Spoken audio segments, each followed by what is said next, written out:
Came home on a Tuesday because my back gave out at the job site. That's the part nobody thinks about, not the big dramatic moment. Not the crowbar. Just my lower back seized up around 9 in the morning. I could barely straighten up, and my foreman told me to go home before I became a liability. 31 years in residential construction, and the thing that changed everything was a muscle spasm. I drove home. That's it. I just drove home. The house was quiet when I pulled into the driveway. My wife's car was there, which was normal. She worked from home most days. Something with insurance claims, lots of phone calls I never really understood. My daughter's minivan was also there, which was less normal for a Tuesday morning, but I figured she'd stopped by to visit her mother. Those two were always close in a way that I was never quite part of. I never thought much about it.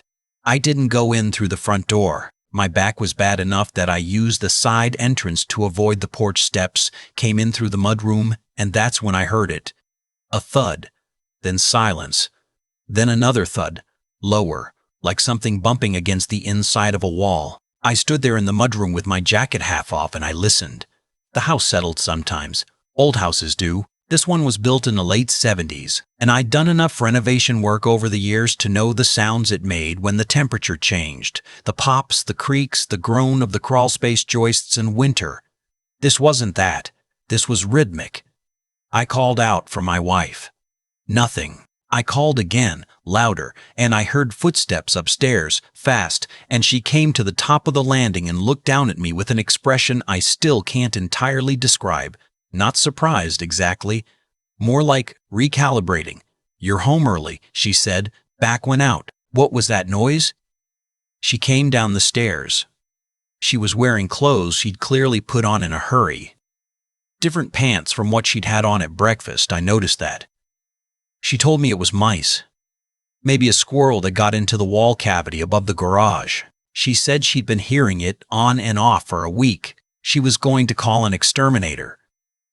I believed her. I want to be honest about that. I stood there in my mudroom with my hand pressed against my lower back, and I believed my wife of 26 years, and I took 2 ibuprofen and went to lie down. I was almost asleep when I heard it again. This time it was different. Not a thud, more like scratching, deliberate scratching, like fingernails against drywall, with a pause, then more scratching. Coming from the wall that separated the master bedroom from the hallway closet. I sat up. My back screamed at me. I sat there on the edge of the bed and I counted the scratches. 3, then a pause. 3, then a pause. Over and over. An animal doesn't scratch like that. I got up and pressed my ear against the wall, and underneath the scratching, so faint I thought I was imagining it, I heard something else. A breath. A small, thin sound, almost like a child trying not to cry. "Hello?" I said. The scratching stopped. The silence that followed was the worst silence of my life up to that point. Then a voice, small, hoarse, a child's voice, said, "Grandpa?"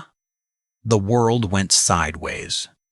I don't have another way to describe it. My knees went soft and I put my hand against the wall to keep from falling, and I said, "Noah? Noah, is that you?" My grandson Noah was 7 years old.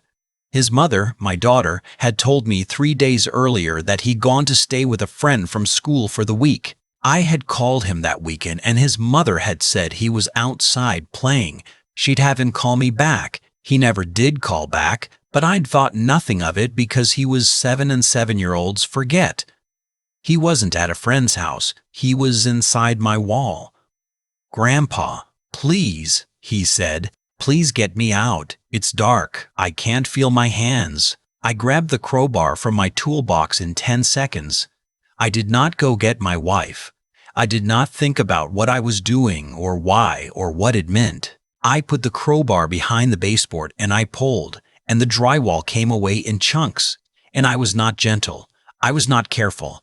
I didn't care about the wall. I cared about that voice. He was in the cavity between the bedroom wall and the hallway closet, a space maybe 14 inches wide, running floor to ceiling. He was sitting on the subfloor with his knees pulled to his chest, his wrists tied behind his back with a plastic zip tie, wearing the same clothes he'd had on when I'd last seen him 5 days ago. There was a bottle of water on the floor next to him, mostly empty, and a flashlight with dead batteries. He blinked when the light hit him. "Hi, Grandpa," he said. "I cut the zip tie with my pocket knife. I lifted him out of that wall, and I held him in the hallway, and I didn't let go for a long time." He was trembling so hard I could feel it in my own chest. He smelled like sweat and dust, and the particular smell of old wood that I'd spent my whole career working around, and now I can't walk onto a job site without my throat closing up. I carried him to the kitchen. I gave him water and I sat him on the counter and I looked at his wrists, red, swollen, with indentations from the zip tie. I asked him if he was hurt anywhere else. He said he didn't think so. He said he was hungry. I gave him crackers from the pantry and I watched him eat them, and I tried to keep my hands from shaking enough to dial 911. I didn't hear my wife come into the kitchen. I didn't hear my daughter either. I just felt a change in the air behind me, and I turned around, and they were both standing in the kitchen doorway. My wife had her arms crossed. My daughter, my own daughter who I had coached in Little League and taught to drive and danced with at her wedding, was looking at Noah with an expression I can only describe as cold, not angry, not scared, cold, like she was calculating something. "You weren't supposed to be home," my wife said. Those 5 words. 26 years of marriage, and those were the words she chose. I told them to get away from the door. My wife took a step forward instead, and she started talking, and what she said didn't make sense to me at first. It came out in pieces, like she was revealing something she'd been rehearsing a long time, and the more pieces she added, the harder it was to breathe. Noah had been, in her words, corrective placement. She said it like it was a term from a manual. My daughter nodded. I told her to stop talking and move away from the door. She didn't. She said my daughter had been struggling with Noah for months. His behavior, his defiance, what she called his refusal to respect authority. She said that traditional methods weren't working. She said that isolation was a proven technique. She said that isolation was a proven technique. She said the wall space had been modified to be safe. She said he'd been there for 5 days and she'd been monitoring him. She said she'd been doing this for years with other children, that she'd learned the method from a woman she'd met through an online community, and it worked, and she didn't expect me to understand, but it worked. Years. Other children. I said, "What other children?" The silence that followed was different from all the silences before it. My wife and my daughter looked at each other. Just a glance. But in that glance was an entire conversation. I told Noah to go to the living room and turn on the television and not come out until I came to get him. He did it without question. I don't think he wanted to hear any more. "What other children?" I said again. My wife told me that wasn't something I needed to know about right now. She said we should sit down, all 3 of us, and talk through this like adults and figure out how to handle it going forward. She said it in the same voice she used when we were figuring out vacation plans or discussing home repairs. I picked up my phone and called 911. My daughter moved first. She came toward me fast, reaching for the phone, and I stepped back and I said the address out loud before she could get to it. The dispatcher was asking me questions I couldn't fully answer because my daughter had her hand on my arm and my wife was talking over both of us, and I just kept saying the address. Kept saying my grandson was locked in the wall. There may be other children. Kept saying it until the dispatcher told me units were on the way. My daughter let go of my arm. She and my wife looked at each other again, and then my wife walked to the back door and I thought she was going to run, but she didn't. She just stood there with her hand on the door handle, not going anywhere, not coming back in either, like she hadn't decided yet. My daughter sat down at the kitchen table and put her face in her hands. The deputies arrived in 8 minutes. It felt like 8 years. I met them at the front door and I walked them through everything I'd found in the last 45 minutes. The scratching, the wall, the zip tie, Noah's wrists, my wife's words about other children, and I watched their faces change as I talked. The first deputy kept his expression flat and professional. His partner, a younger woman, stopped writing in her notepad about halfway through and just looked at me. They separated all four of us. Deputies stayed with Noah in the living room while two more came in through the back. My wife and my daughter were taken outside. I sat in the kitchen alone and I looked at the hole in my bedroom wall, visible through the hallway from where I was sitting, and I tried to understand how this had happened in a house I'd lived in for 18 years. I couldn't. What they found over the following days was worse than anything I'd imagined standing in that kitchen. My wife had been involved with a private online community. The investigators called it a closed discipline network, which is a phrase I wish I didn't know, that had been operating for at least 11 years across several states. The community shared methods, terminology, justifications. They referred to the children as subjects. They discussed progress reports. My wife wasn't a fringe member. She was a regular contributor with a username and a history and relationships with other members spanning almost a decade. My daughter had been drawn in about 4 years prior. She had started posting about Noah when he was 3 years old, asking questions about methods. The record showed a progression. What began as concern about a toddler's behavior became something else entirely over the course of those 4 years, something I don't have clean language for. The investigators found records of 6 other children who had been subjected to methods recommended or coordinated by members of this network over the years. 3 of those children were alive and had been removed from their homes. 3 were not.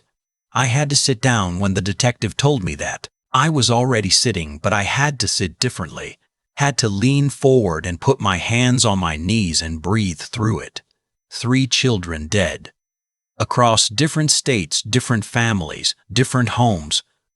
The methods listed as cause of death in the case files were things I will not repeat here. I'll only say that isolation was the least of it. My wife had been in contact with the families of at least 2 of those children. I keep coming back to that. 18 years. A house I built half the repairs on myself. A woman I knew, I thought I knew, and I had never once. Noah spent 2 nights in the hospital for observation. His wrists healed. His pediatrician referred him to a child trauma specialist, a man with an office full of those sand trays the kids are supposed to draw shapes in, and I drove Noah to that office every Thursday for almost a year. In the waiting room, I'd read the same magazines over and over without retaining a word, listening to the clock and thinking about that wall. At one of those appointments, the therapist asked to speak with me alone for a few minutes while his assistant sat with Noah. He said that children who experience what Noah experienced often develop a particular relationship with enclosed spaces, with darkness, with being alone. He said the most important thing I could give Noah, more than anything else, was consistency. He said, be there. Just be there. Reliably, repeatedly, without drama. He said that's what repairs the thing that gets broken. I thought about my wife. I thought about my daughter. I thought about the word repair and what it means when you work in construction.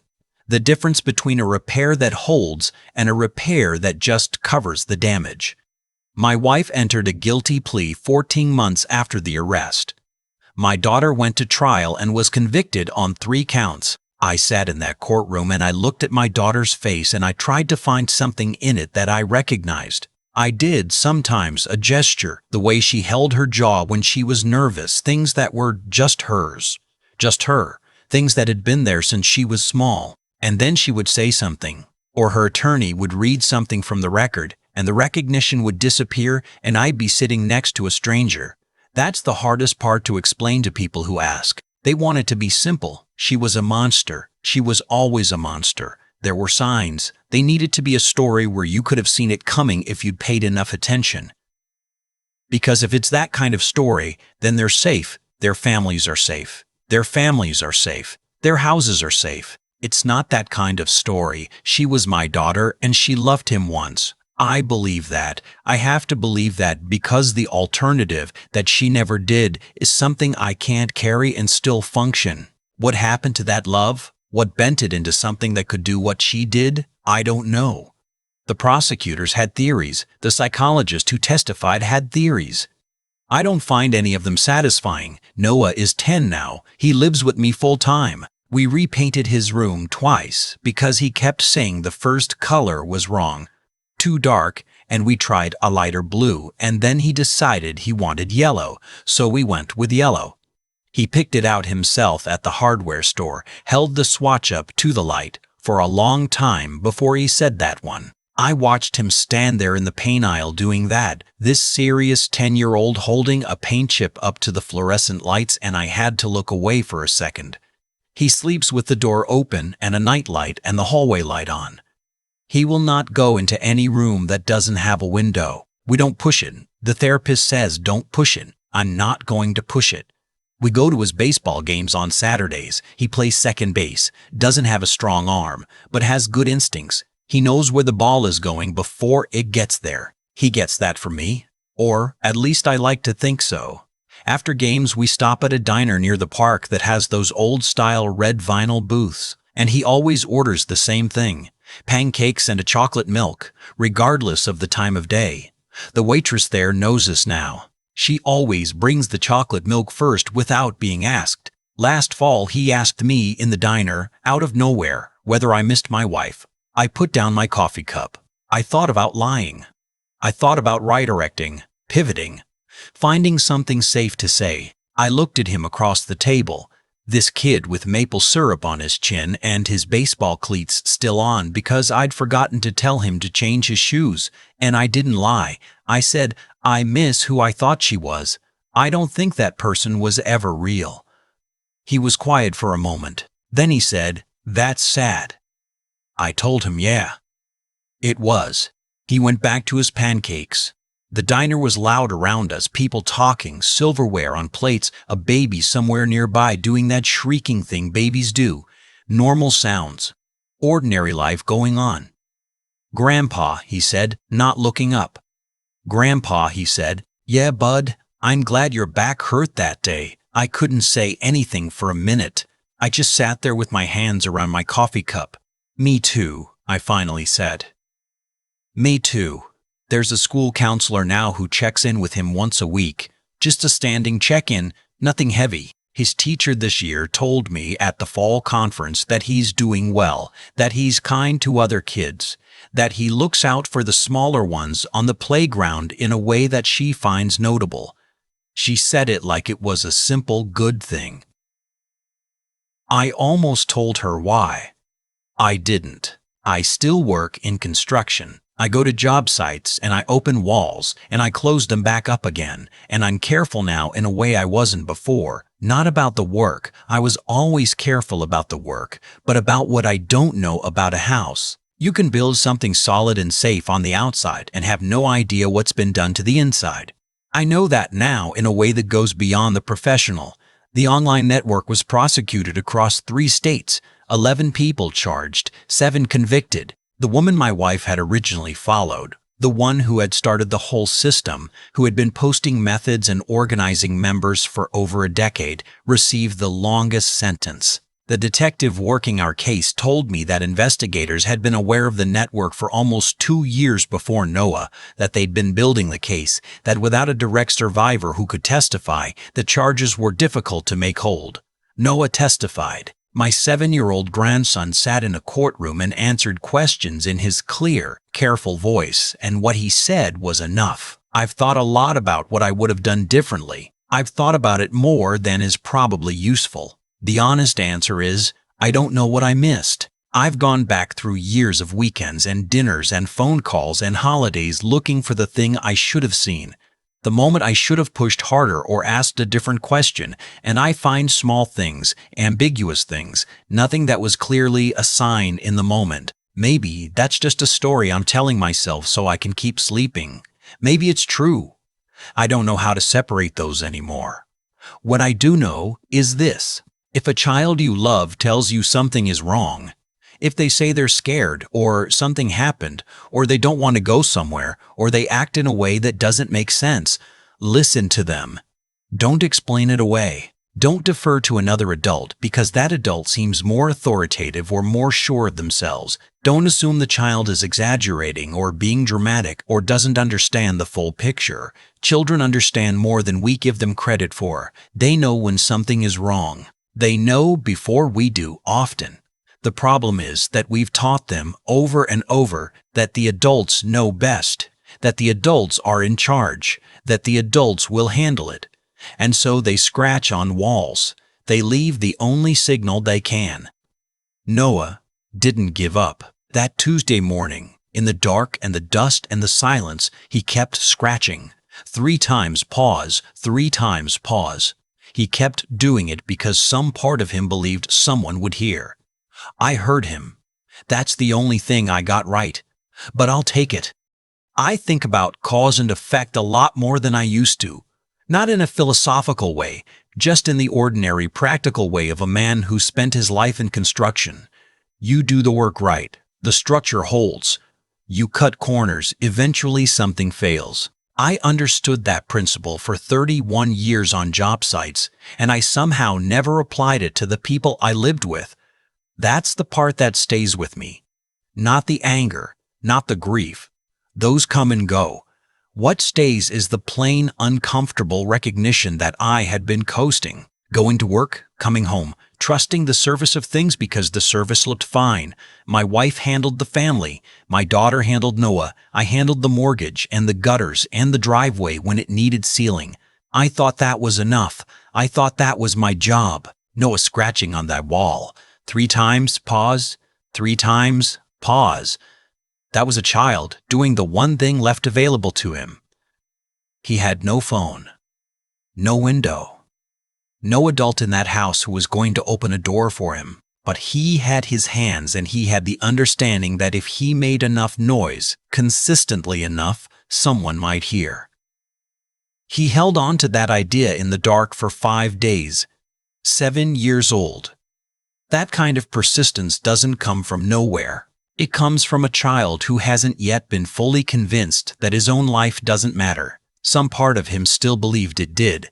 I don't take credit for that. I wasn't there when he needed me most. But I think about whatever small accumulated thing made him keep going, and I hope some of it came from Saturday mornings at the diner and the way I always answered when he called. What I failed at was paying attention. Real attention, not the distracted, half-present kind, but the kind that asks harder questions. Why does this child seem quieter than usual? Why does my daughter look at him that way? Why is the drywall in the hallway slightly different from the rest? I wasn't stupid. I wasn't indifferent. I was comfortable, and comfort makes you incurious, and incuriosity is its own kind of failure, with consequences just as real as any act of harm.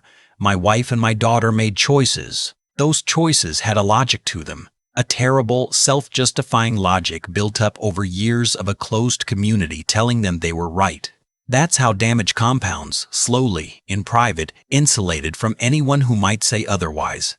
The consequence of those choices is what it is. Ports handled that. I don't need to. What I needed to handle was Noah, and what Noah needed, what the therapist kept returning to, what I eventually understood not just intellectually but in my bones, was someone who showed up, someone who was honest when he asked hard questions, someone who didn't pretend the world was simpler than it was, but also didn't abandon him to the complexity of it alone. I'm not a perfect grandfather. I forget things. I get impatient sometimes at homework.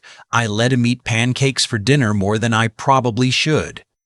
But I am there, every Thursday in that waiting room, every Saturday at second base, every night with a hallway light on.